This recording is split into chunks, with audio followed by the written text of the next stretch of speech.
payg'ambarimiz alayhissalatu vassalam sahobalardan birlariga ajib bir kalimani o'rgatgan ekan. Bu kalima tarozida og'ir keladigan, Alloh yaxshi ko'radigan kalima deb aytadilar. Keling mana shu kalimani bugun sizlar bilan o'rganaylikda, tilimizni mana shu kalimada doim zikr qilib yurishlikka odat qilaylik.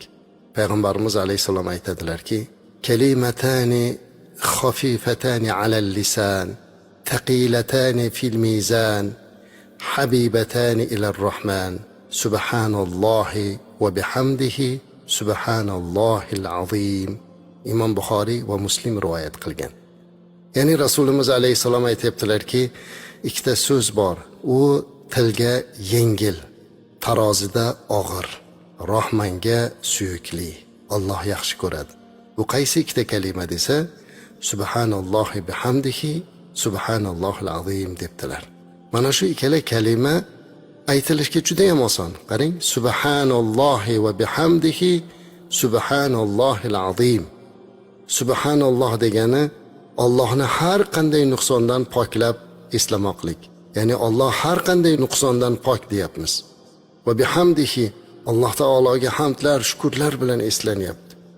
Subhanallohil azim, ya'ni ulug' bo'lgan zot Alloh pokdir. Mana shu kalima, qisqagina kalimani Rasulimiz alayhissalatu vassalam o'rgatdilarda aytdilar. Mana shu kalima aytilishga oson, ammo tarozida og'ir dedilar.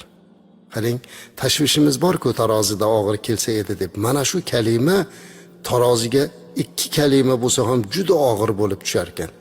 Agarki buni rostdan qalbimiz bilan aytsak. Shuning uchun juda ko'pchilik bizdan so'raydi, nimalarni aytib yursam?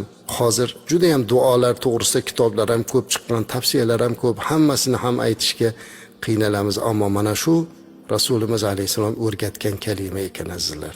Tilga yengil, tarozida og'ir, Robbimizga suyukli.